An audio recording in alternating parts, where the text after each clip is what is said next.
Electrostatic one देख रहे हैं और इलेक्ट्रोस्टैटिक वन में हम लोग कुछ टॉपिक्स कवर किए अब तक। और टॉपिक्स में अब तक हम लोग क्या क्या सीख चुके हैं। हम लोग जाने चार्ज क्या होता है और प्रॉपर्टीज ऑफ चार्ज क्या होता है। उसके बाद हम लोग देखे कूलम्स लॉ क्या होता है। उसके बाद हम लोग देखे electric field and electric field intensity क्या होता है। उसके बाद हम लोग इलेक्ट्रिक लाइंस ऑफ फोर्स देखे और उसके बाद इलेक्ट्रिक लाइंस ऑफ फोर्स का प्रॉपर्टीज देखे। 12 प्रॉपर्टीज था। आई थिंक अगर आप लोग प्रैक्टिस कर रहे हैं तो ये 12 प्रॉपर्टीज से आपको काफ़ी सारे क्वेश्चंस मिले होंगे, मेनली डायग्राम वाले क्वेश्चंस, जिसमें आपको mainly electric lines of force count करना पड़ता है, जिससे पता चलता है मैग्नीट्यूड ऑफ चार्ज किसका ज़्यादा है। अगेन डायरेक्शन देखना पड़ता है, अगर मतलब आउटवर्ड है तो वो पॉजिटिव चार्ज होगा, इनवर्ड होगा तो वो नेगेटिव होगा, वगैरह वगैरह। उसके बाद फाइनली हम लोग एक नए टॉपिक में एंटर किए थे जो था इलेक्ट्रिक डायपोल। इलेक्ट्रिक डायपोल को हम लोग समझे थे, ये एक अरेंजमेंट था पॉजिटिव एंड नेगेटिव चार्ज का। ठीक है।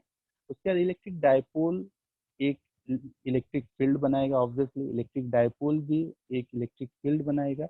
अब इस डायपोल की वजह से हम लोग अलग अलग पोजिशन पे इलेक्ट्रिक फील्ड इंटेंसिटी का वैल्यू फाइंड आउट किए थे due to electric dipole, right. और हम लोग पहले दो डेरिवेशन किए। पहला एक्सियल पोजीशन पे किए कि मतलब इस डायपोल के एक्सिस पे अगर कोई पॉइंट को चूज किया जाए तो उस पर्टिकुलर पॉइंट पे उस एक्सियल पोजीशन पे इलेक्ट्रिक फील्ड इंटेंसिटी कितना होगा। उसके बाद हम लोग इक्वेटोरियल पोजीशन को डिफाइन किए। इक्वेटोरियल पोजीशन को कैसे डिफाइन किए, डायपोल के परपेंडिकुलर बाइसेक्टर में अगर कोई भी पॉइंट लेंगे तो वो पॉइंट डायपोल के रिस्पेक्ट में इक्वेटोरियल पोजीशन बन जाता है। और उस पॉइंट पे फाइनली हम लोग इलेक्ट्रिक फील्ड इंटेंसिटी कैलकुलेट किए। उसके नेक्स्ट वाले लेक्चर में हम लोग जाने इलेक्ट्रिक फील्ड इंटेंसिटी असल में सिर्फ एक्सियल और इक्वेटोरियल पे नहीं कैलकुलेट हो सकता, बल्कि हम लोग किसी भी पोजीशन पे कैलकुलेट कर सकते हैं। तो हम लोगों का थर्ड डेरिवेशन था एट एनी पोजीशन, राइट। उसके बाद फाइनली हम लोग देखे कि अगर एक इलेक्ट्रिक डायपोल को इलेक्ट्रिक फील्ड में रख दिया जाए, एक एक्सटर्नल इलेक्ट्रिक फील्ड के अंदर रख दिया जाए, तो उस इलेक्ट्रिक डायपोल में नेट फोर्स जो होता है वो जीरो होता है, राइट। लेकिन टॉर्क जीरो नहीं होता है। इसका रीजन हम लोग पढ़े थे लास्ट क्लास में। टॉर्क होने का रीजन ये था क्योंकि लाइंस ऑफ फोर्स सेम नहीं है। लाइंस ऑफ फोर्स का जो डायरेक्शन है वो सिंगल लाइन पे लाई नहीं करते, अलग अलग पॉइंट ऑफ एक्शन है, ठीक है। अलग अलग पॉइंट ऑफ एक्शन होने के कारण या लाइन ऑफ एक्शन होने के कारण, अलग अलग लाइन ऑफ एक्शन होने के कारण एक रोटेटिंग इफेक्ट क्रिएट होता है, राइट। और वो जो रोटेटिंग इफेक्ट क्रिएट करवाता है वो कौन है, टॉर्क है। तो फाइनली हम लोग लास्ट क्लास में शायद टॉर्क भी निकालना सीखे थे और एक क्वेश्चन के साथ लास्ट क्लास को हम लोग खत्म किए थे। वो क्वेश्चन था कि अगर एक डायपोल रोटेट करना स्टार्ट कर रहा है किसी एक पर्टिकुलर पोजीशन से, तो क्या वो रोटेट ही करता रहेगा या किसी एक पोजीशन पे जाके रुक जाएगा। अगर रुक जा रहा है तो क्या वो स्टेबल पोजीशन होगा या अनस्टेबल पोजीशन होगा। या अगर इसको टेक्निकल टर्म में बोले तो क्योंकि फोर्स जीरो है और अगर रुक जाएगा तो टॉर्क भी जीरो होगा। तो अगर एक बॉडी या एक सिस्टम में फोर्स और टॉर्क दोनों जीरो हो तो ये कंडीशन का नाम क्या है, इक्विलिब्रियम कंडीशन। तो फाइनली अगर एक डायपोल एक इलेक्ट्रिक फील्ड में मतलब स्टेबल कंडीशन पे है, ठीक है, तो वो कैसा इक्विलिब्रियम अटेन करेगा, ये सब चीज आज के क्लास में हम लोगों को डिस्कस करना है। अगेन आज के क्लास में ये भी डिस्कस होगा कि अगर एक डायपोल रेस्ट पे है किसी एक इलेक्ट्रिक फील्ड के अंदर, तो उस डायपोल को अगर स्लाइटली मूव किया जाए, ठीक है, या स्लाइटली रोटेट किया जाए, तब क्या होगा, ठीक है। तो देखते हैं व्हाइट बोर्ड काम करता है कि नहीं। नहीं, मेरे में व्हाइट बोर्ड नहीं आ रहा है। तो डायरेक्ट मैं अपना पीडीएफ स्टार्ट करता हूँ ताकि हम लोग आज का लेक्चर स्टार्ट कर सके। तो वेट अ मिनट।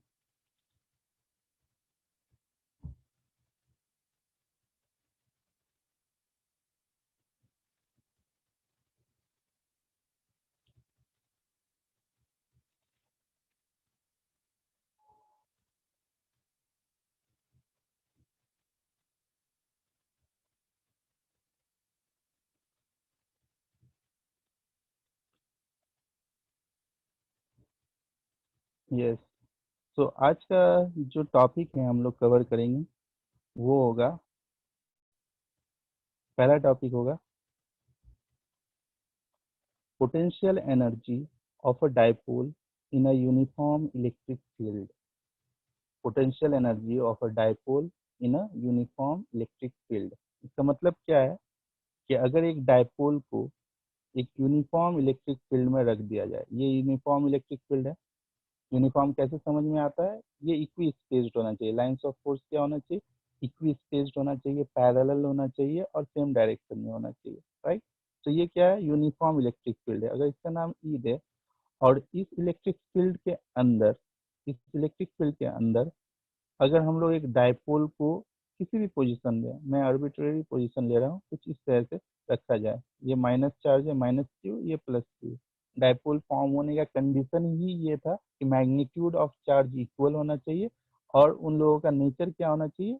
ऑपोजिट होना चाहिए। इसका मतलब क्या है? एक चार्ज नेगेटिव होगा, दूसरा चार्ज पॉजिटिव।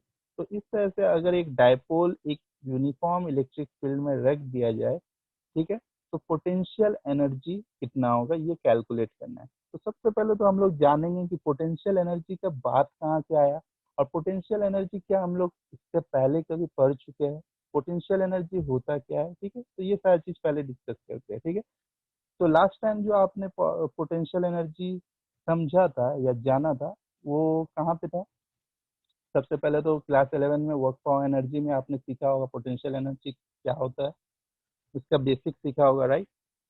उसके बाद ग्रेविटेशन में अगेन पहुंचे थे हम लोग और एक बात पता चला था कि जितना भी कंजर्वेटिव फोर्स है, सारा का सारा कंजर्वेटिव फोर्स के कारण अगर वर्क डन हो, राइट, अगर कंजर्वेटिव फोर्स के कारण वर्क डन हो तो हम लोग उन कंजर्वेटिव फोर्स के रिस्पेक्ट में पोटेंशियल एनर्जी भी निकाल सकते हैं। और एक फार्मूला, अल्टीमेट फार्मूला जो मैंने आप लोगों को कहा था, ये याद रखना क्योंकि हमेशा आपका कोई यूज होगा, वो था कि potential energy due to a conservative force equal to क्या था? Negative of work done by conservative force. ये अल्टीमेट फार्मूला था। अगर जिससे भी नहीं पता ये अभी नोट कर ले क्योंकि आज के क्लास में इसका यूज होगा, ठीक है। सो सबसे पहले पोटेंशियल एनर्जी का कॉन्सेप्ट कब आता है? जब फोर्स जो होता है, जो फोर्स होता है वो कंजर्वेटिव हो। तो क्या इलेक्ट्रोस्टैटिक फोर्स कंजर्वेटिव फोर्स है? हाँ, इलेक्ट्रोस्टैटिक फोर्स हम लोग जानते थे, कंजर्वेटिव फोर्स का डेफिनेशन और सारा कुछ पढ़े थे। और हम लोग जाने थे कि फ्रिक्शनल फोर्स एक ऐसा फोर्स है जो नॉन कंजर्वेटिव होता है। इसलिए फ्रिक्शनल पोटेंशियल एनर्जी, कभी भी ये टर्म आप लोग किसी भी बुक में नहीं सीखोगे, ना जानोगे, ना देखोगे, ठीक है। लेकिन ग्रेविटेशनल फोर्स जो है वो कंजर्वेटिव फोर्स है, इसलिए आपने सुना होगा ग्रेविटेशनल पोटेंशियल एनर्जी। उसी तरह से इलेक्ट्रोस्टैटिक फोर्स इलेक्ट्रोस्टैटिक फोर्स एक कंजर्वेटिव फोर्स है। इसलिए क्योंकि ये कंजर्वेटिव फोर्स है, यहाँ पे आप लोगों को सुनना पड़ेगा पोटेंशियल एनर्जी या इलेक्ट्रोस्टैटिक पोटेंशियल एनर्जी, ठीक है। तो कैसे निकालेंगे पोटेंशियल एनर्जी? देखने में तो काफी मतलब डरावना टर्म लग रहा है, यू यू क्या है, पोटेंशियल एनर्जी है, किस तरह से निकालें? तो ये सारा का सारा मतलब परेशानी को दूर करने के लिए आपको जस्ट ये फॉर्मूला सबसे पहले याद रखना होगा। क्लास 11th में मैंने इसे डिराइव भी किया था। पोटेंशियल एनर्जी इक्वल टू क्या होता है? Negative of work done by C force conservative force, ठीक है, work done by conservative force. अब इसी का डिफरेंट फॉर्मूलाज है अलग अलग। अगर चेंज इन पोटेंशियल एनर्जी आपको चाहिए तो negative of change in work done by conservative force, right. अगर आपको डिफरेंशियल फॉर्म में चाहिए तो डी यू इक्वल टू क्या हो जाएगा? नेगेटिव ऑफ डी डब्ल्यू, और डब्ल्यू कैसा होगा? सी होगा, कंजर्वेटिव फोर्स। तो टोटल 3 फॉर्म आपको याद रखना है, यूज एक ही का पड़ेगा लेकिन आप याद रखो तो अच्छा है। पहला यू इक्वल टू क्या होता है? यू क्या है? Potential energy. U equal to क्या है? Minus of work done by conservative force.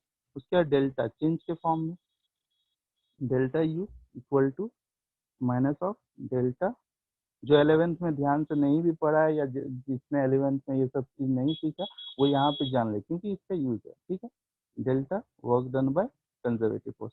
और फाइनली डिफरेंशियल फॉर्म में d U equal to minus of d W. ये कहीं पे नोट करके रख सकते हैं, ये 3 पॉइंट, ठीक है। राइट। सो पोटेंशियल एनर्जी किस तरह से हम लोग निकालेंगे, सिर्फ डायपोल का नहीं, कहीं पे भी आपको पोटेंशियल एनर्जी अगर कैलकुलेट करना है तो सिंपली आप क्या करो, वर्क डन फाइंड आउट करो और उसका जो नेगेटिव होगा वो पोटेंशियल एनर्जी होगा। राइट, याद रहेगा। आई होप कि आप लोगों को याद रहे, क्योंकि बहुत बड़ा चीज नहीं है, बस वर्क डन का नेगेटिव क्या होता है, पोटेंशियल एनर्जी होता है। ठीक, तो पहला जो टॉपिक है, potential energy of dipole in a uniform electric field, मतलब यूनिफॉर्म इलेक्ट्रिक फील्ड में एक डायपोल को डाले और उस डायपोल पे पोटेंशियल एनर्जी कितना स्टोर्ड हुआ। अब सबसे पहले ये स्टोर्ड क्यों होगा इस चीज को समझते हैं। ठीक है, आज की क्लास में आप लोगों को आए हो बहुत कुछ समझ में आने वाला होगा और मुझे नहीं लगता कि ये जस्ट एक पेज भी मैं पूरा, ठीक है, क्योंकि बहुत सारा कॉन्सेप्ट अगर मैं सब आपको समझाने लगूं तो काफ़ी टाइम लगने वाला है। ठीक है, तो आराम आराम से समझते हैं। ठीक है, क्योंकि बहुत इंपॉर्टेंट कॉन्सेप्ट है, असल में यही सारा टॉपिक ऐसा है जिसमें काफ़ी स्टूडेंट को हमेशा डाउट रह जाता है, इसलिए मैं बहुत ज़्यादा हड़बड़ी नहीं करने वाला हूँ आज का क्लास में। खास करके आराम आराम से समझते हैं, पोटेंशियल एनर्जी का कॉन्सेप्ट क्यों आया, क्यों जरूरी है, इससे क्या हम लोगों को मिला, सब कुछ हम लोग आज की क्लास में डिस्कस करेंगे। बस आराम से सुनते रहे, अगर कुछ नहीं समझ में आ रहा है तो या तो आप चैट बॉक्स में लिख सकते हैं या लास्ट में, या आप क्या कर सकते हैं, लास्टली मतलब क्लास के लेक्चर के लास्ट में 5 मिनट अगर बच जाए तो वहाँ पे पूछ सकते हैं। ठीक है, तो सबसे पहले तो जानते हैं कि ये है क्या। ठीक है, तो इसके लिए मैं एक बार electric lines of force draw करना चाहूँगा। ठीक है, देखिए अब तक अभी भी मेरे ख्याल से आपको ये चीज़ में परेशानी हो रही है। कुछ स्टूडेंट्स पूछ रहे थे कि ये जो लाइन बना दी है इसका मतलब क्या है, इसका मतलब क्या है, आप खुद देखिए एरो का डायरेक्शन किधर है, दिखाई दे रहा है एरो का डायरेक्शन किधर है, एरो इधर जाता है हुआ दिख रहा है, इसका मतलब क्या है, लेफ्ट टू राइट की तरफ एरो जाता हुआ दिख रहा है। ये एरो और ये लाइन है क्या, ये इलेक्ट्रिक लाइन्स ऑफ फोर्स है जो इक्वी स्टेज है, इसका मतलब यूनिफॉर्म इलेक्ट्रिक फील्ड को बता रहा है ये। ठीक है, ये इलेक्ट्रिक लाइन्स ऑफ फोर्स है जो बता रहा है कि जो फील्ड है इस पूरा का पूरा रीजन में, वो क्या है, ये पूरा रीजन में या ये पूरा स्पेस में जो इलेक्ट्रिक फील्ड है ये यूनिफॉर्म है। यूनिफॉर्म का मतलब क्या है, इसका इलेक्ट्रिक फील्ड ई का वैल्यू तो चेंज होने वाला नहीं है। ठीक है, तो अब ई का वैल्यू क्या है, इलेक्ट्रिक फील्ड का वैल्यू क्या है, ई है। ठीक है, ई वेक्टर। तो सबसे पहला तो कॉन्सेप्ट ये है जो कि हम लोगों ने सीखा था इलेक्ट्रिक फील्ड लाइंस के प्रॉपर्टीज में, कि क्योंकि डायरेक्शन लेफ्ट टू राइट है इलेक्ट्रिक फील्ड लाइंस का, और हम लोगों को ये पता है कि पॉजिटिव चार्ज से इलेक्ट्रिक फील्ड लाइंस बाहर निकलती है, इसका मतलब सबसे पहला तो आपको क्या करना होगा कि लेफ्ट में आपको एक पॉजिटिव सोर्स मान लेना होगा। आपको मान लेना होगा कि बहुत सारा पॉजिटिव चार्ज या जस्ट एक ही बड़ा सा पॉजिटिव चार्ज लेफ्ट में रखा हुआ है, ये चीज सबसे पहले आपको करना है। ठीक है, ये चीज सबसे पहले आपको करना है, आपको एज्यूम करना है जिधर भी इलेक्ट्रिक लाइंस ऑफ फोर्स देखो उसके एरो के डायरेक्शन में, क्योंकि एरो निकलता कहाँ से, पॉजिटिव से, तो जो टेल होगा, टेल के पास ये टेल है, ये टेल है, ये टेल, ऑब्वियसली यहाँ पे कहीं ना कहीं पॉजिटिव चार्ज होगा तभी तो इलेक्ट्रिक फील्ड निकल रहा है। राइट, तो पॉजिटिव चार्ज मान लेना, एज्यूम कर लेना। अब ये बहुत बड़ा पॉजिटिव चार्ज मान लिया। ठीक है, अब मैं डायपोल बनाऊंगा इस इलेक्ट्रिक फील्ड में, मैंने क्या रखा, डायपोल। तो डायपोल को कैसे रखते हैं, एक जनरल केस लेते हैं। ठीक है, एक जनरल सा केस लेते हैं, ये नीचे वाला नेगेटिव चार्ज है, नेगेटिव क्यू है, ऊपर वाला पॉजिटिव क्यू है। ठीक है, अब थोड़ा सा आपको अपना सेंस यूज करना है। ठीक है, ये पॉजिटिव है जो सोर्स है। ठीक है, और डायपोल का ये पॉजिटिव है। ठीक है, पॉजिटिव पॉजिटिव क्या होगा, पॉजिटिव पॉजिटिव क्या होगा, रिपल्सन होगा, मतलब फोर्स लगेगा। अब फोर्स जो लगेगा वो किधर होगा, वो फोर्स होगा along the direction of electric field. Right, अगर मैं पूछूं कि फोर्स का मैग्नीट्यूड कितना होगा, आप बोलोगे Q इंटू ई। राइट, Q इंटू ई। तो अभी के लिए मैं जस्ट F लिखता हूँ, F का वैल्यू क्या होगा, Q इंटू ई, आप सभी को पता है। ठीक है, और ये पॉजिटिव सोर्स जो है और ये नेगेटिव चार्ज है, इनके बीच भी तो फोर्स लगेगा। राइट, इनके बीच जो फोर्स लगेगा वो फोर्स कितना होगा, वो फोर्स कितना होगा,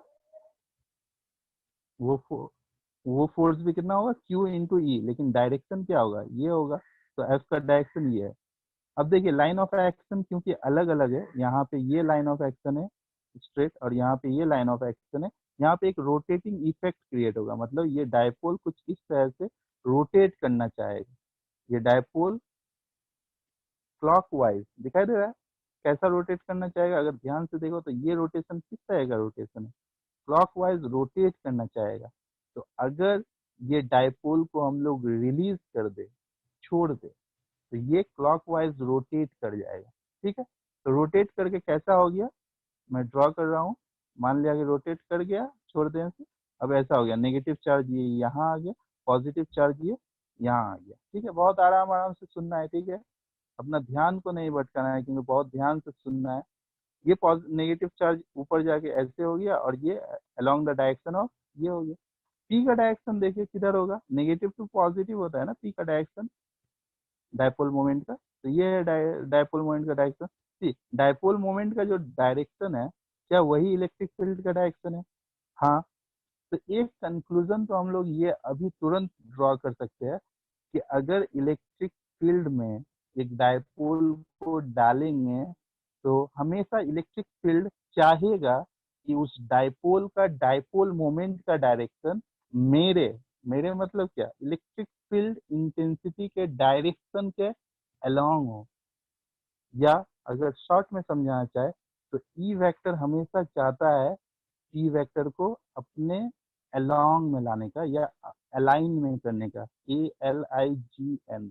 ठीक है, मतलब ई का जो डायरेक्शन है उसके अलाइन में होना चाहिए इसका डायरेक्शन। ठीक है, ये कौन चाहता है, इलेक्ट्रिक फील्ड इंटेंसिटी। ठीक है, तो पहला कंक्लूजन तो हम लोग ये ड्रॉ कर लिए कि अगर एक डायपोल को इलेक्ट्रिक फील्ड में डालते हैं तो हमेशा इलेक्ट्रिक फील्ड इंटेंसिटी ये चाहता है कि डायपोल का जो डायपोल मोमेंट है वो हमेशा ई के डायरेक्शन में हो।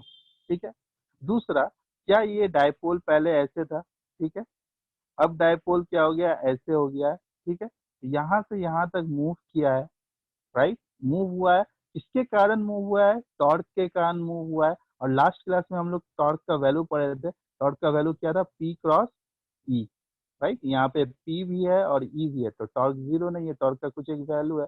अब एकदम बेसिक मैं कुछ सवाल पूछूंगा कि अगर एक मास है, ठीक है, इस मास पे फोर्स लगा है F, ठीक है, और ये मास यहाँ पे पहुंच गया, कितना डिस्टेंस, S, तो क्या वर्क डन होता था, हाँ, वर्क डन बाय फोर्स कितना होता था, फोर्स इंटू डिस्प्लेसमेंट। ये हम लोग पढ़े थे एकदम बेसिक, क्लास इवन 9 में भी पढ़े हैं। Work done equal to force into displacement होता था, उसके बाद फिर क्लास 11th में सीखे। नेक्स्ट, क्लास 11th में आपने रोटेशन चैप्टर पढ़ा, राइट, और रोटेशन चैप्टर में आपने ये सीखा कि अगर यहाँ पे हिंज कर दे और फोर्स ये है, ठीक है, ये फोर्स है, और ये फोर्स लगने के कारण कुछ ना कुछ इस तरह से अगर फोर्स लगेंगे तो एक टाउ आता था, टॉर्क का वैल्यू हम लोगों को मिलता था। वो टॉर्क कितना था, F इंटू आर, अगर वेक्टर फॉर्म में ले तो R क्रॉस S, यही आता था टॉर्क। ठीक है, और अगर ये इस तरह से थीटा एंगल रोटेट कर जाए, थीटा एंगल रोटेट कर जाए, तब क्या होता था, जरा से याद कीजिए, अगर थीटा एंगल रोटेट कर जाए तब वर्क डन क्या हम लोग लिख सकते थे, टाउ इंटू थीटा। क्या वर्क डन हम लोग सीखे थे वहां पे, work done equal to torque into angular displacement.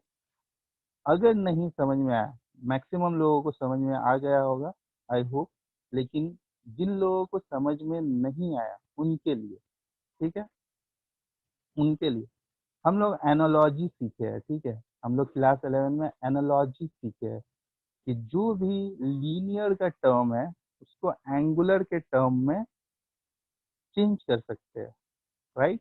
जैसे लीनियर का टर्म है वर्क डन, वर्क डन क्या होता है, फोर्स इनटू डिस्प्लेसमेंट, और फोर्स क्या होता है, फोर्स और डिस्प्लेसमेंट, ये दो टर्म है।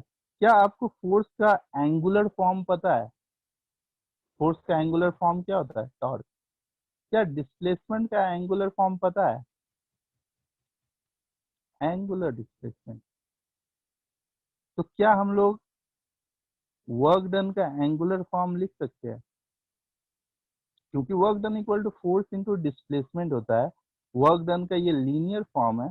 एंगुलर फॉर्म क्या होगा?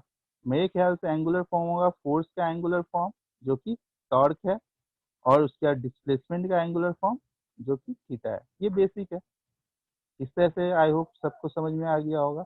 सो वर्क डन क्या होता है? Torque into theta.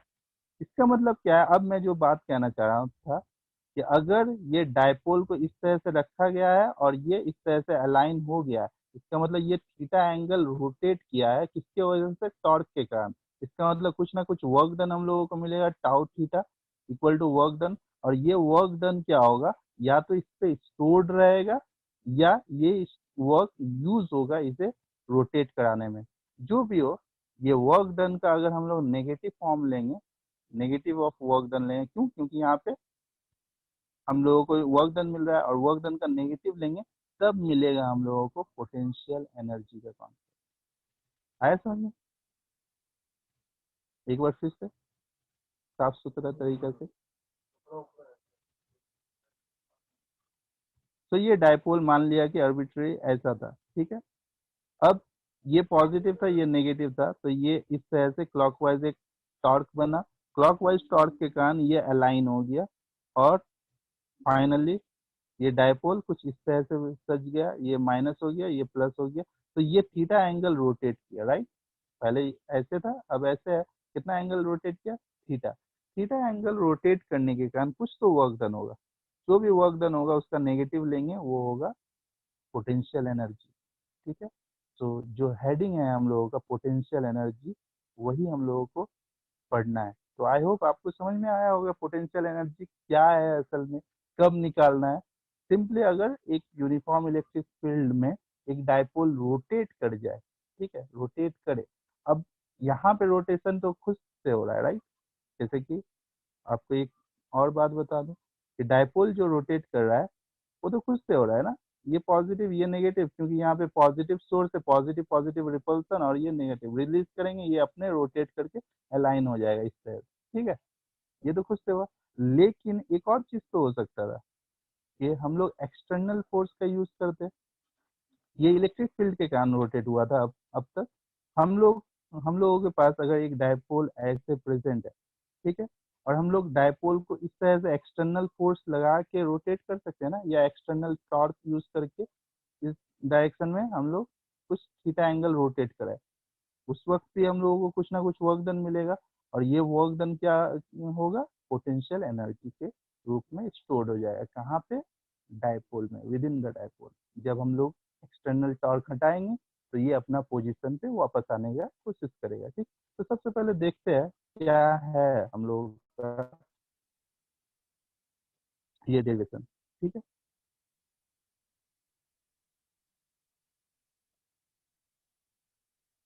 हम लोग क्या एज्यूम किए कि एक डायपोल है जो इस इलेक्ट्रिक फील्ड में रखा गया है। इलेक्ट्रिक फील्ड का डायरेक्शन क्या है?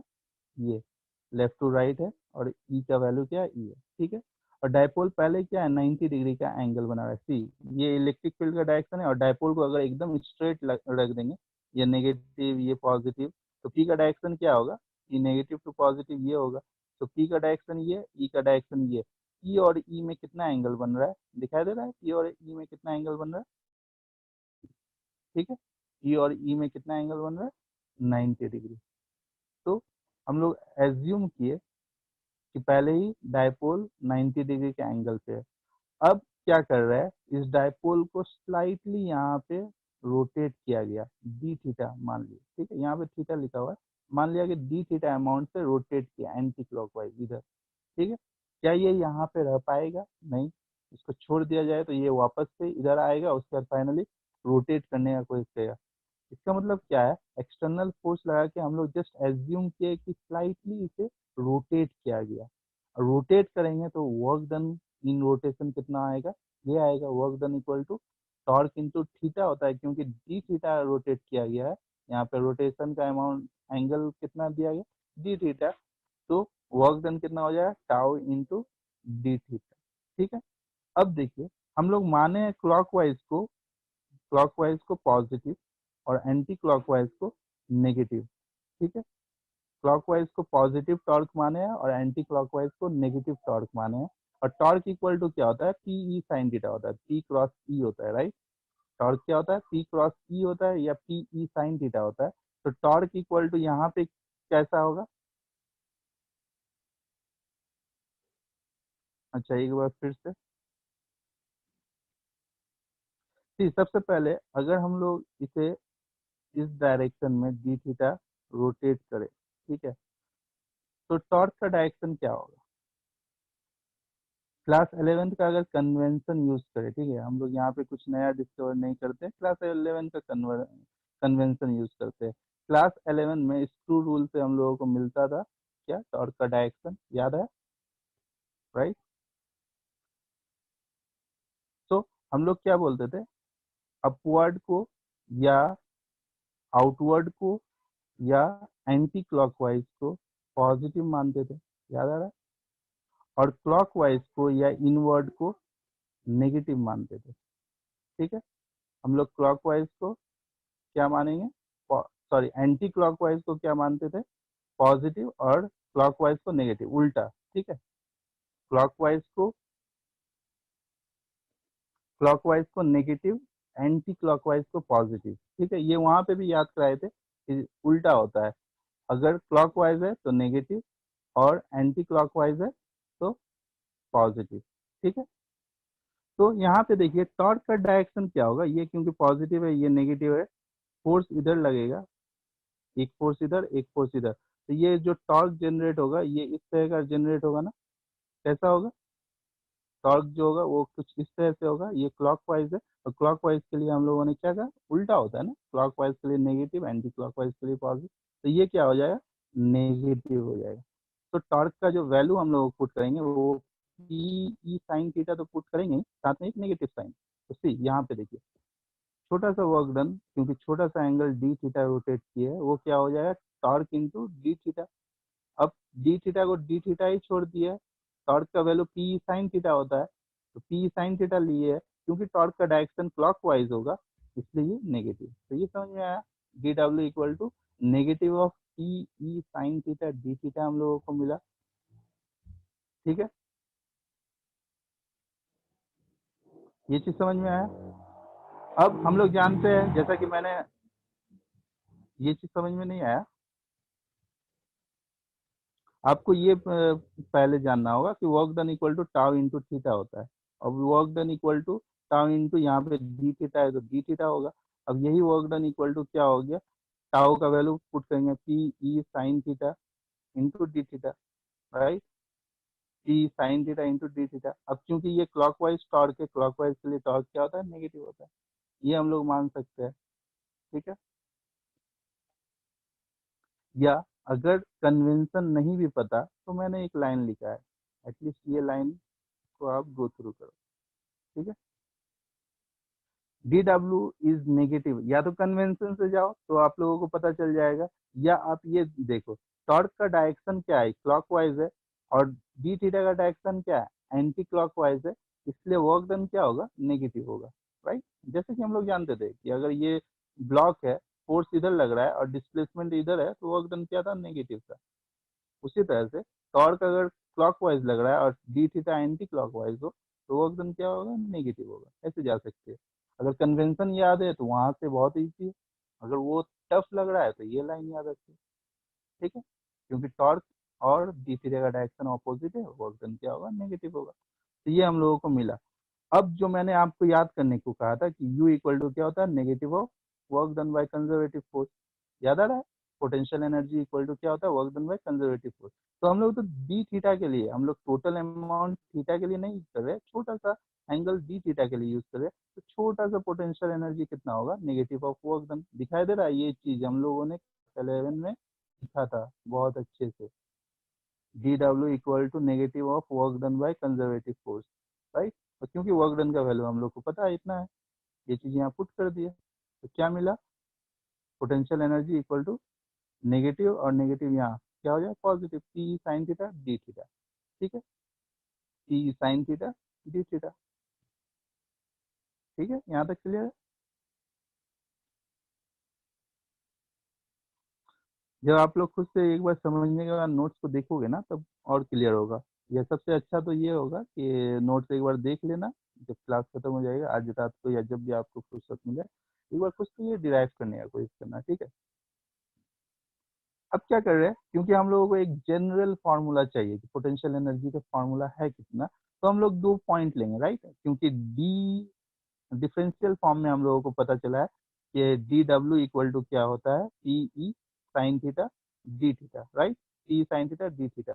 अब 2 पॉइंट लेंगे और हम लोग इसको इंटीग्रेट कर देंगे, क्योंकि अगर डिफरेंशियल फॉर्म में पता है इंटीग्रेट कर देंगे तो हम लोगों को टोटल मिल जाएगा, टोटल पोटेंशियल एनर्जी कितना है। और टोटल निकालने के लिए हम लोग जानते हैं क्लास 11 में लिमिट भी, मतलब अगर क्लास 11 12 मैथ्स जो लोग है वो लोग तो काफ़ी अच्छा उन लोगों को समझ में आएगा। अदरवाइज आप लोगों को भी क्लास 11 में सिखाया गया है कि आप लोगों को अगर डिफरेंशियल फॉर्म पता है तो आप इंटीग्रेट कर दोगे तो आपको फुल टोटल मिल जाएगा, लेकिन उसके लिए 2 लिमिट आपको चाहिए, कहाँ से कहाँ तक, लोअर लिमिट कहाँ है और अपर लिमिट कहाँ है। तो लोअर लिमिट अगर हम लोग देखें, ठीक है, तो पहले 90 डिग्री में था और उसके बाद फिर से मान लिया थीटा डिग्री रोटेट किया, ये general formula D theta rotate करने से कितना है ये डिराइव कर लिए, ठीक है। अब सोचिए इसी डायग्राम में सोचिए कि अगर 90 डिग्री में था और थीटा डिग्री रोटेट कर दे तो 90 से इस तरह से 90 से थीटा, ये रोटेशन में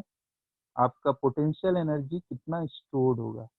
ये स्टोर्ड हो रहा है ये मैं क्यों बोल रहा हूँ इसे भी मैं एक्सप्लेन करूंगा, ठीक है। अभी फिलहाल के लिए ये जानिए कि अगर पहले ऐसे था, अब इसे डी थीटा एंगल इस तरह से रोटेट किए तब पोटेंशियल एनर्जी कितना स्टोर्ड हुआ विद इन द डायपोल, ठीक है। तो पहले कितना था, यहाँ से हम लोग मेजर करेंगे, एक्स एक्सिस मान लिया ये है, ठीक है, या जो भी हो इलेक्ट्रिक फील्ड का डायरेक्शन ही ये है। यहाँ से 90 डिग्री पहले था, लोअर लिमिट 90 ले लिया, ठीक है। अब कितना है, 90 से थीटा एंगल रोटेट करना है, इसका मतलब क्या, लोअर लिमिट 90 ले लिया, अपर लिमिट थीटा ले लिया, 90 से थीटा रोटेट करने में कितना ये लग रहा है, ठीक है, 90 से थीटा एंगल रोटेट करने में पोटेंशियल एनर्जी कितना होगा, तो लिमिट पुट कर दिए डी यू। देखिए यहाँ पे ही मैंने कहा इंटीग्रेट अगर यहाँ पे कर देंगे तो हम लोगों को टोटल मिल जाएगा और limit lower limit upper limit put कर देना है। तो यहाँ पे मैंने इंटीग्रेट किया है और लोअर लिमिट अपर लिमिट का 90 से थीटा तक मैं जानना चाह रहा हूँ पोटेंशियल एनर्जी कितना स्टोर होगा, तो हम लोगों को मिल जाएगा ये। और डी यू का वैल्यू क्या है, p sine theta d theta, P sine theta d theta. P क्या है, एक पर्टिकुलर डायपोल के लिए कांस्टेंट होगा, राइट, एक पर्टिकुलर डायपोल के लिए पी तो कांस्टेंट होगा। ई क्या है, यूनिफॉर्म इलेक्ट्रिक फील्ड मतलब कांस्टेंट, मतलब पी ई क्या हो जाएगा, इंटीग्रेशन के बाहर आ जाएगा। तो पी ई बाहर आ गया और integration of sine theta d theta. Sine theta का इंटीग्रेशन किसी को पता है, अभी तो सभी को पता हो क्योंकि स्क्रीन पे दिखाई दे रहा है, ठीक है। साइन थीटा का इंटीग्रेशन क्या होता है, माइनस ऑफ कॉस थीटा, ठीक है, माइनस कॉस थीटा। तो इंटीग्रेशन पुट किए और लोअर लिमिट अपर लिमिट का वैल्यू पुट किए। और फिर ये भी आप लोगों ने सीखा था, पहले अपर लिमिट पुट करेंगे उसके बाद माइनस साइन देंगे फिर लोअर लिमिट पुट करेंगे, तो जो भी है उसके बाद कैलकुलेशन है, कैलकुलेशन हम लोग किए और फाइनली हम लोगों को मिला ये वाला एक्सप्रेशन। अब एक कन्वेंशन है, ठीक है, मैक्सिमम बुक इस बात से एग्री करता है, इसलिए ये कन्वेंशन हम लोग भी यूज करेंगे। लेकिन आपको अगर जनरल फार्मूला बोला जाए, जनरल फार्मूला यहाँ पे ही डिराइव हो गया, लेकिन मैक्सिमम न्यूमेरिकल्स और मैक्सिमम बुक में आपको ये वाला एक्सप्रेशन दिखाई देगा, ये, ठीक है। अब ये एक्सप्रेशन कहाँ आया, पोटेंशियल एनर्जी एट 90 डिग्री, इसका मतलब क्या है, यू 90, इसका मतलब क्या है कि जब इलेक्ट्रिक फील्ड और पी, ई और पी के बीच का एंगल 90 डिग्री है, तो हम लोग एज्यूम किए, ये एक एजम्पशन है कि उसके बीच में पोटेंशियल मतलब इस पर्टिकुलर एंगल पे पोटेंशियल एनर्जी क्या है, जीरो है। हम लोगों को कहीं से तो स्टार्ट करना होगा, राइट, कहीं से रेफरेंस पॉइंट लेना होगा, हम लोगों को कहीं पे जीरो मानना हो, उसके बाद हम लोग जान सकते हैं कितना बढ़ा या कितना घटा, right. Potential energy at 90 degree as convention हम लोग जीरो मान लिए।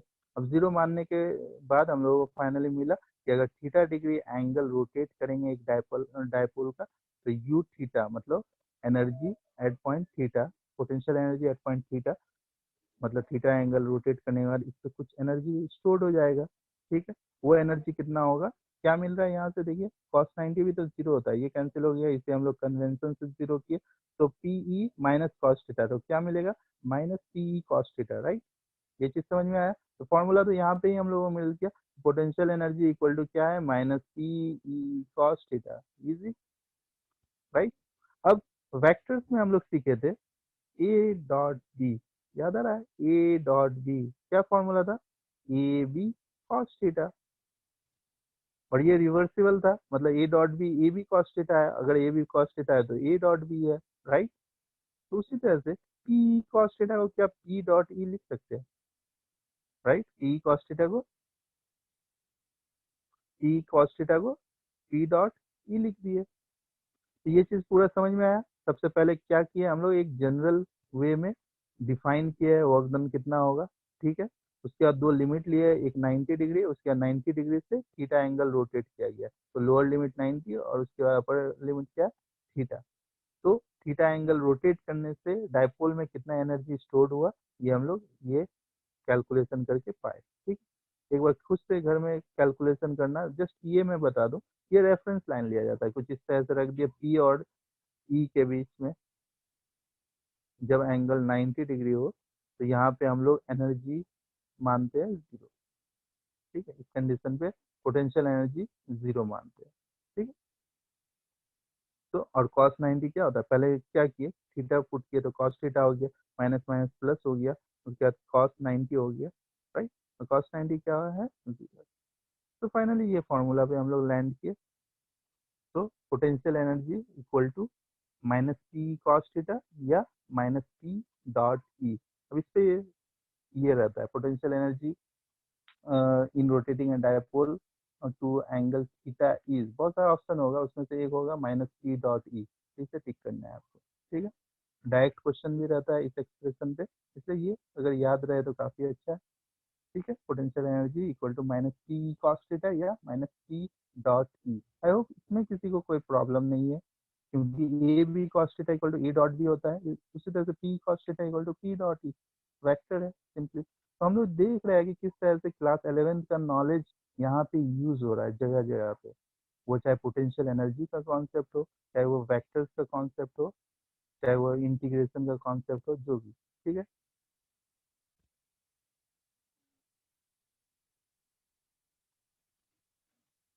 क्लियर है। तो इस फॉर्मूला, ये हम लोग का मेन फॉर्मूला डिराइव हुआ, ठीक है, लेकिन सारा का सारा न्यूमेरिकल इस फॉर्मूला पे तो बेस्ड नहीं रहेगा, राइट, क्योंकि यहाँ पे एक छोटा सा एजम्पशन है, एजम्पशन क्या है, u of 90 equal to zero, मतलब कि अगर क्वेश्चन में 90 डिग्री से, लेट्स सपोज कि 90 डिग्री से यहाँ 30 डिग्री रोटेट कर दिया, ठीक है, तब आपका potential energy stored in dipole कैसे फाइंड आउट होगा, तो हम लोग को जस्ट ये फॉर्मूला यूज करना है, पी का वैल्यू ई का value into cos 30 degree, right. लेकिन कुछ कुछ अच्छे बुक का क्वेश्चन अगर कीजिएगा तो उसमें ये 90 डिग्री वाला वर्ड मेंशन ही नहीं होगा, या अच्छा कॉम्पिटिटिव एग्जाम में जब क्वेश्चन आता है तो उसमें सिंपली एक अर्बिट्री पॉइंट पे डायपोल को रख दिया कुछ इस तरह से, वो बोल देगा कि 45 डिग्री का एंगल पे पहले से था, ठीक है, और फाइनली इसे रोटेट किया गया कितना एंगल पे, कुछ इस तरह से मान लिया कि 90 डिग्री के एंगल पे, ये 45 से कहाँ तक पहुंचाया गया, 90 डिग्री का एंगल, मतलब 45 डिग्री और रोटेट किया गया, तब इस केस में पोटेंशियल एनर्जी कितना स्टोर्ड होगा, या सिंपली वो बोल दिया कि डायपोल को मान लिया कि यहाँ से 45 डिग्री पे था, अब 90 डिग्री स्टोर्ड किया गया, रोटेट किया गया, तो ये टोटल एंगल कितना हो जाएगा, 135 हो जाएगा, राइट। तो ये सारा केस मतलब कि थीटा वन और थीटा टू का वैल्यू दिया रहेगा, दो एंगल का वैल्यू दिया रहेगा, इस पर्टिकुलर एंगल से इस पर्टिकुलर एंगल तक एक डायपोल को रोटेट किया गया है, तो पोटेंशियल एनर्जी उस डायपोल में कितना स्टोर्ड होगा। तो इस केस के लिए आपको क्या करना होगा, यहाँ पे जस्ट फिर से डेरिवेशन नहीं करने जाएंगे, यहाँ पे जो था जो 90 था इसे क्या किए थे, जीरो माने थे, यहाँ पे सिंपली लिमिट क्या लेंगे, थीटा वन से थीटा टू, राइट। तो फाइनली मिलेगा, एक बार दिखा देता हूँ,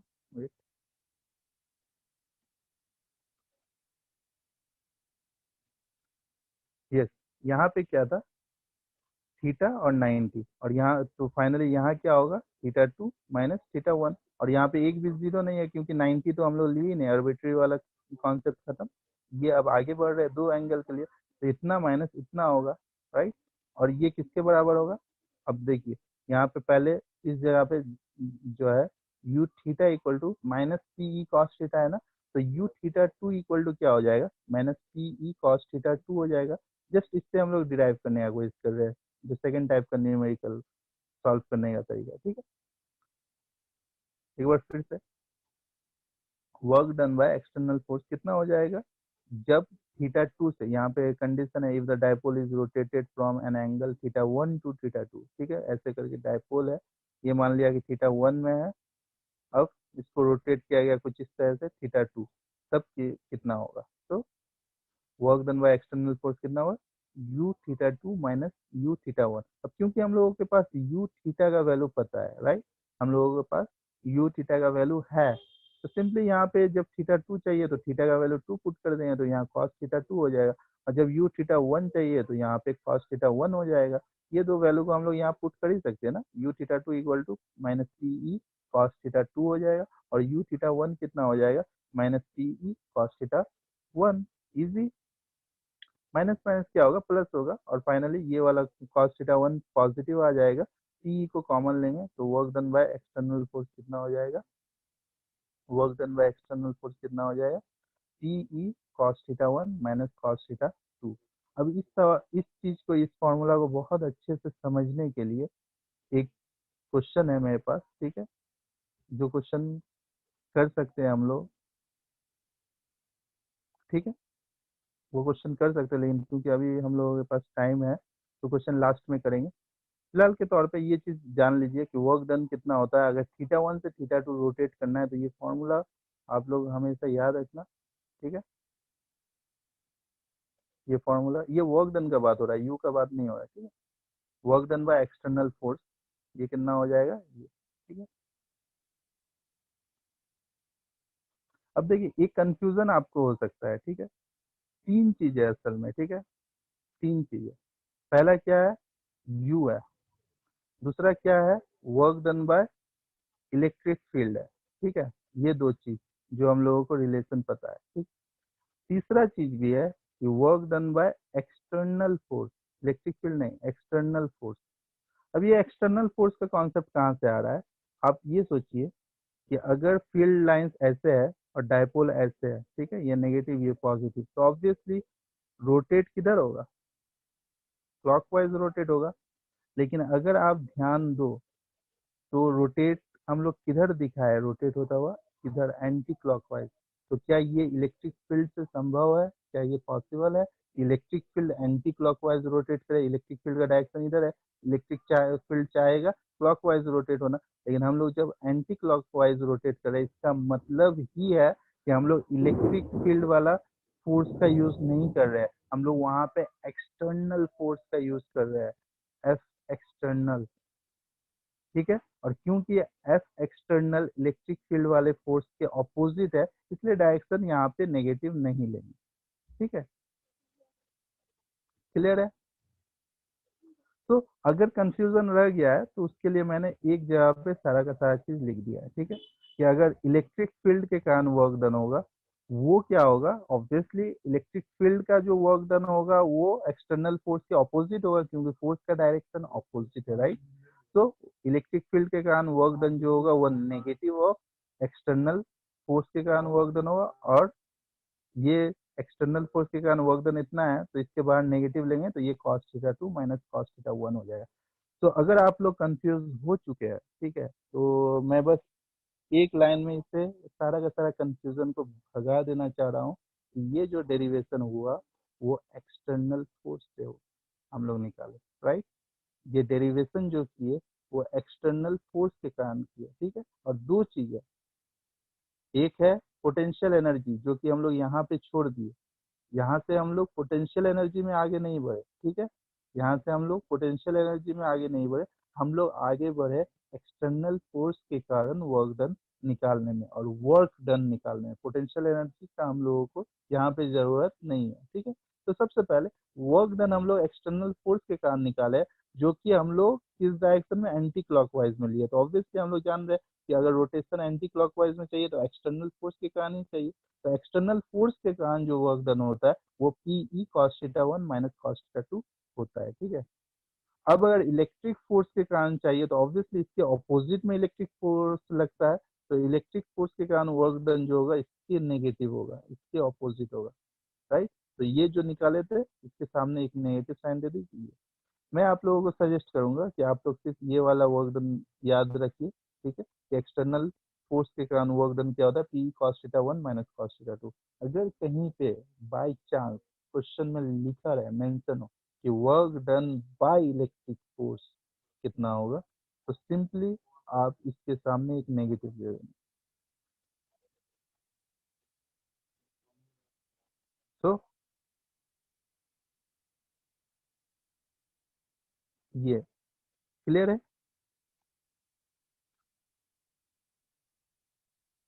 तो अब तक हम लोग जाने पोटेंशियल एनर्जी होता क्या है, पोटेंशियल एनर्जी कितना होता है, ये हम लोग फाइंड आउट, कि पोटेंशियल एनर्जी का डिफिनेशन किए और 90 डिग्री पे हम लोग जीरो रेफरेंस लेके पोटेंशियल एनर्जी का एक सिंपल सा फॉर्मूला डिराइव किया, U equal to minus E cos theta, ठीक है, साइन थीटा नहीं है कॉस थीटा है, याद रखना, ठीक। उसके बाद हम लोग वर्क डन दो एंगल के बीच, मतलब थीटा 1 से थीटा 2 रोटेट करने में वर्क डन कितना होता है ये हम लोग फाइंड आउट किए, ठीक है। और वो रोटेशन किसके कारण था, एक्सटर्नल फोर्स के कारण, ठीक है। तो अगर क्वेश्चन में इलेक्ट्रिक फोर्स के कारण दिया रहे तो क्या होगा, जस्ट एक नेगेटिव साइन आपको यूज करना है, ठीक है। तो ये हम लोग सीखे। नेक्स्ट क्या है, इक्विलिब्रियम ऑफ डाइपोल, ठीक है। ये हम लोग समझते हैं, ठीक है। उसके बाद क्वेश्चन पे जा सकते हैं, ये ज़्यादा टफ चीज़ नहीं है, काफ़ी इजी है, क्योंकि मैंने आप लोगों को ये समझा दिया कि इलेक्ट्रिक फील्ड क्या चाहता है। एक इलेक्ट्रिक फील्ड में अगर आप एक डायपोल को रखते हो तो इलेक्ट्रिक फील्ड का ख्वाहिश ये है कि जो भी डायपोल मोमेंट है उसका डायरेक्शन जो है वो मेरे डायरेक्शन के अलोंग हो, ठीक है। इलेक्ट्रिक फील्ड हमेशा पी को अपने अलोंग में लाना चाहता है या पी को अलाइन करना चाहता है, ये कहीं ना कहीं मैंने लिखा होगा। हाँ, ये चीज को अगर आप पढ़ पाओ एक बार, मैं बताना क्या चाह रहा हूँ, ठीक है। he always tries he always tries to align the dipole along its own position, मतलब ई हमेशा डायपोल को अलाइन करना चाहता है अपने ओन पोजीशन पे, ठीक है, इजी। अब अगर ये लाइन आपको क्लियर है, क्योंकि मैंने एग्जांपल दे के भी समझाया, राइट। और एग्जांपल चाहिए किसी को, ये क्लियर है, ठीक है। अगर क्लियर है, नहीं तो मैं आगे भी एग्जांपल दूंगा, ठीक है। कि ई क्या चाहता है, हमेशा डायपोल को अपने अलोंग में, अपने पोजीशन में अलाइन करना चाहता है, ठीक है। तो इससे हम लोगों को इक्विलिब्रियम पढ़ना है, ठीक है। तो हम लोग देखें कि रोटेशन होता है, राइट। एक इलेक्ट्रिक फील्ड में अगर हम लोग डायपोल को डालें कुछ इस तरह से डाले तो ऑब्वियसली क्लॉकवाइज इस तरह से रोटेशन होगा, तो ये पॉजिटिव ये नेगेटिव है। और अगर इसका पोजीशन चेंज करते रहे, पोजीशन ये होगा फिर भी ऐसे रोटेशन होगा, और पोजीशन ये होगा फिर भी ऐसे रोटेशन होगा, और पोजीशन ये होगा फिर भी रोटेशन होगा, पोजीशन ये जैसे भी हो रोटेशन होगा। लेकिन दो ऐसा पोजीशन है जहाँ पे रोटेशन बंद हो जाएगा, ठीक है। ये दो पोजीशन जानने के लिए मैं नहीं चाहता कि आप लोग याद रखो रोटेशन कहाँ पे बंद होगा, ये चीज जानने के लिए आपको टॉर्क का कॉन्सेप्ट में वापस आना पड़ेगा। रोटेट करा कौन रहा है एक डायपोल को, टॉर्क। टॉर्क इक्वल टू क्या होता है, पी ई साइन थीटा, अगर आप लोगों को याद है, ठीक है। तो रोटेशन करा कौन रहा है, टॉर्क रोटेट करा रहा है एक डायपोल को। तो दो ऐसा पोजीशन मिलेगा जहां पे टॉर्क जीरो है और उस पोजीशन पे कोई रोटेशन नहीं होगा। वो दो पोजीशन क्या है, टॉर्क जीरो कब होगा, जब साइन थीटा जीरो हो। और साइन थीटा जीरो कब होता है, जब थीटा का वैल्यू जीरो हो या 180 डिग्री हो, थीटा का वैल्यू जीरो हो या 180 डिग्री हो। अगेन थीटा क्या है, याद रखिएगा, थीटा पी और ई के बीच का एंगल है। थीटा क्या है, P और E के बीच का एंगल है। इसका मतलब क्या है, P और E के बीच का एंगल 0 हो या 180 डिग्री हो तब रोटेशन पॉसिबल नहीं है। ये दो एंगल के अलावा किसी भी एंगल पे आप रखो डायपोल को तो वो डायपोल रोटेट कर जाएगा। ठीक है, अब रोटेट कैसे करेगा ये आप खुद ही बता सकते हो। जैसे कि जस्ट आप लोगों को टेस्ट करने के लिए आप लोगों को जस्ट माइंड में आंसर सोचना है कि क्या होगा अगर मैं इस तरह से एक डायपोल को रख दूं, ये पॉजिटिव और ये नेगेटिव, तो क्या रोटेशन किधर होगा, क्लॉकवाइज होगा या एंटी क्लॉकवाइज होगा? जस्ट आप लोग माइंड में सोचो। आप लोगों को 3 सेकंड का टाइम देते, 1 2 3। रोटेशन किधर होगा, क्लॉकवाइज या एंटी क्लॉकवाइज, क्लॉकवाइज या एंटी क्लॉकवाइज? सी, मैंने आप लोगों को कहा क्या कहा कि आप लोगों को एरो का डायरेक्शन देखना है। तो एरो इधर है, इसका मतलब इधर एक पॉजिटिव चार्ज है, ये पॉजिटिव इस नेगेटिव को अट्रैक्ट करेगा, इस तरह से फोर्स एक्ट होगा, ये पॉजिटिव इस पॉजिटिव को रिपेल करेगा, इस तरह से फोर्स एक्ट होगा और इस तरह से टॉर्क का फॉर्मेशन होगा। और ये कौन सा डायरेक्शन है, एंटी क्लॉकवाइज। ठीक है, तो आप लोग समझ चुके हो कि किसी भी पोजीशन पे रखो तो क्लॉकवाइज या एंटी क्लॉकवाइज डायपोल रोटेट कर जाता है। क्यों रोटेट करता है, उसका रीजन ये है क्योंकि ई हमेशा चाहता है अलाइन करना एक डायपोल को अपने ओन पोजीशन पे। ठीक है, रीजन भी जान गए और ये भी जान गए कि थीटा का वैल्यू 0 और 180 पे रोटेशन नहीं होता है। ठीक है, तो नहीं होना मतलब टॉर्क का वैल्यू 0 होना, फोर्स पहले ही से 0 हो। अगर किसी सिस्टम पे टॉर्क और फोर्स 0 होता है तो हम लोग कहते हैं वो सिस्टम इक्विलिब्रियम में है। राइट, याद आ रहा है? अगर किसी सिस्टम पे टॉर्क भी 0 हो और फोर्स भी 0 हो तो हम लोग कहेंगे कि वो सिस्टम इक्विलिब्रियम पोजीशन पे है। अब इक्विलिब्रियम दो टाइप का होता है, स्टेबल होता है, अनस्टेबल होता है। राइट, और एक होता है न्यूट्रल होता है, क्योंकि यहाँ पे जरूरी नहीं है इसलिए डिस्कस नहीं करें। तो मेनली दो टाइप के इक्विलिब्रियम हम लोग जानते हैं, एक स्टेबल इक्विलिब्रियम, एक unstable. Obviously theta equal to 0 पे हम लोगों को एक टाइप का इक्विलिब्रियम मिलेगा और 180 पे हम लोगों को एक टाइप का इक्विलिब्रियम मिलेगा, क्योंकि इससे क्वेश्चन आएंगे। राइट, इसलिए हम लोग समझते हैं। तो सबसे पहले थीटा का वैल्यू 0 डिग्री लेते हैं हम लोग। थीटा का वैल्यू 0 डिग्री कैसे लेंगे आप लोग सोचिए। थीटा का वैल्यू 0 डिग्री लेना, इसका मतलब किस तरह से रखना होगा डायपोल को एक इलेक्ट्रिक फील्ड में।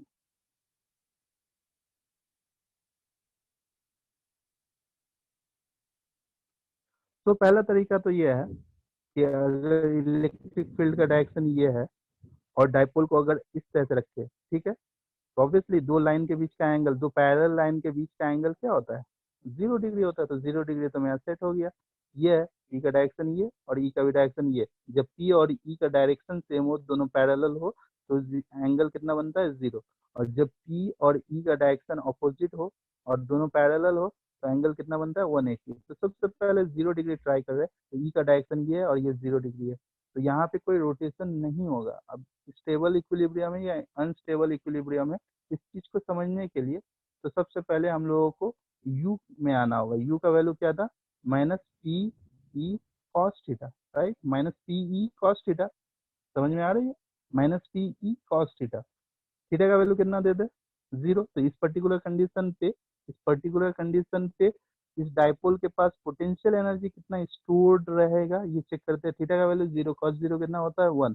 1 इंटू -PE कितना होता है, -PE। क्या ये minimum value of potential energy है?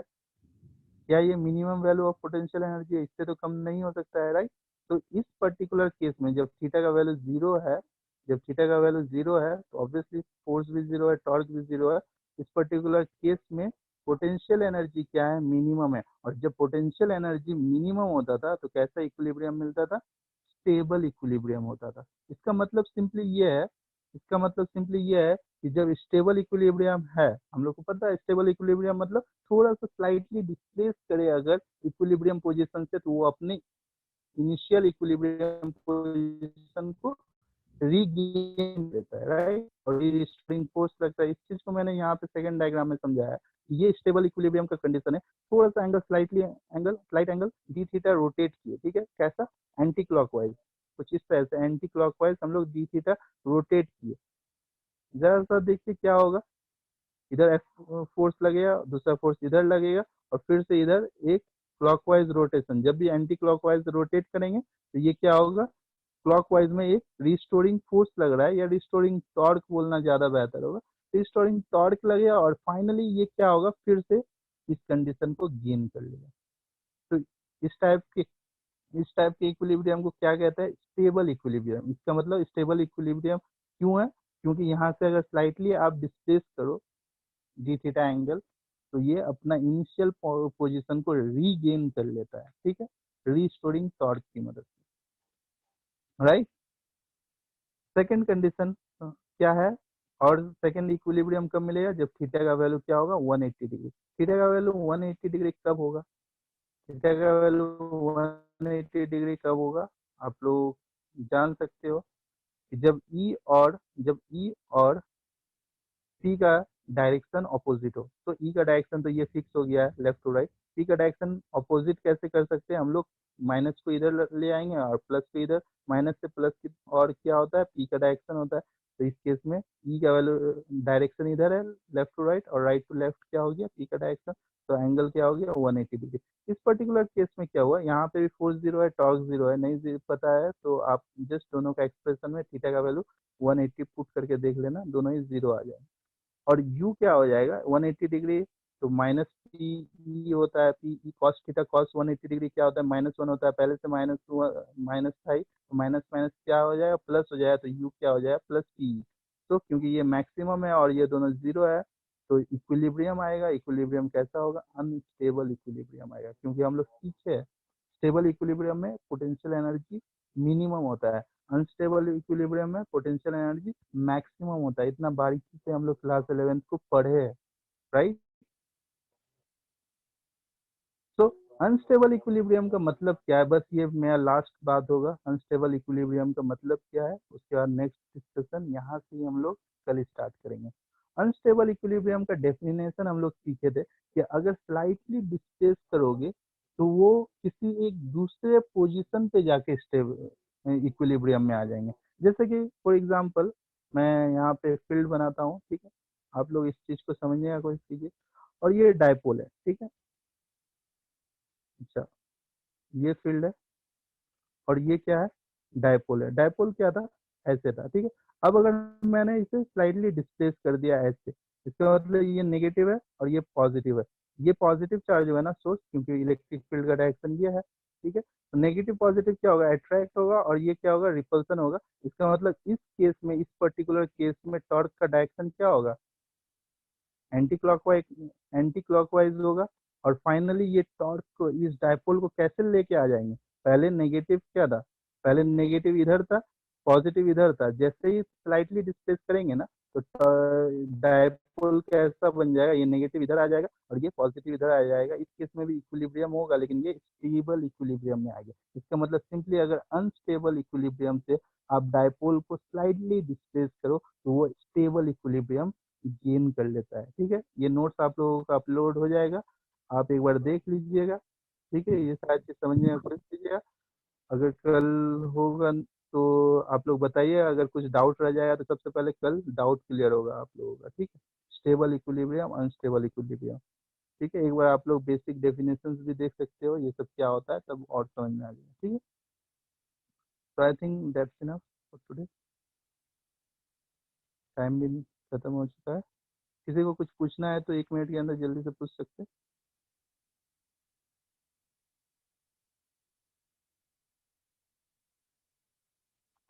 You can unmute yourself, Mavish. Excuse me sir. Yes. Sir जो आपने work done bye by external force बताया था पीछे, Mm-hmm. उसमें आपने फॉर्मूला लिखा था कि you theta two minus Mm-hmm. You theta one, One, exactly. Right. तो वो इसका ऑपोजिट नहीं होना चाहिए, मतलब you theta one minus you theta two, नहीं क्योंकि वर्क सिंपली, डन तो इसका नेगेटिव होता है ना पोटेंशियल। नहीं नहीं, कुछ ऐसा बात है ना कि हम लोग क्या कर रहे हैं, हम लोग इंटीग्रेशन से ला रहे हैं। तो थीटा वन से थीटा टू अगर इंटीग्रेट करेंगे, क्वेश्चन में ही है कि मान हम लोगों का हेडिंग ही ये था, थीटा वन से थीटा टू रोटेट करना। तो थीटा वन से थीटा टू रोटेट करेंगे तो क्या होगा, अपर लिमिट पहले पुट होता है, राइट, ये मैथ्स का नियम है। तो अपर लिमिट मतलब थीटा टू पहले पुट करेंगे, माइनस साइन नहीं, उसके बाद थीटा वन, और बाद में अगर माइनस आना है तो वो तो बाद में मैथ्स संभाल लेगा, ठीक है। ये सर वो तो है बट उसमें मतलब पहले जो आपने फॉर्मूले में जो लिखा है यू थीटा 2 हाँ हाँ माइनस यू थीटा 1 उसमें हाँ हाँ। मतलब जैसे आपने पहले बताया कि potential energy is equal to negative of work done hmm. By conservative force, hmm. Right? तो उसके हिसाब से हाँ जैसे तो एग्जैक्टली exactly, ये पोटेंशियल एनर्जी में अगर जाएंगे तो नेगेटिव लेंगे, लेकिन आप अगर ध्यान से देखो हम लोग पोटेंशियल एनर्जी तक तो गए नहीं है, हम लोग वर्क डन निकाल के छोड़ दिए। एग्जैक्टली आप सही बोल रहे हो, आप सही समझे हो। नेगेटिव लेंगे लेकिन पोटेंशियल एनर्जी पे जाएंगे तो हम लोग तो वर्क डन निकाल के छोड़ दिए, राइट। अब ओके पोटेंशियल एनर्जी निकालेंगे अगर तो नेगेटिव ऑफ वर्क डन लेंगे, उसका भी फिर नेगेटिव करना होगा, एग्जैक्टली करना ही होगा। लेकिन मैक्सिमम क्वेश्चन में थीटा 1 और थीटा 2 वाले क्वेश्चन में पोटेंशियल एनर्जी नहीं पूछता है, वर्क डन पूछता है कि वर्क डन कितना हुआ। तो वर्क डन में अगेन नेगेटिव तो लेना, वो तो तभी लेंगे जब पोटेंशियल एनर्जी में जाएंगे, right? ओके ठीक है। Okay okay, thank you. Thank you.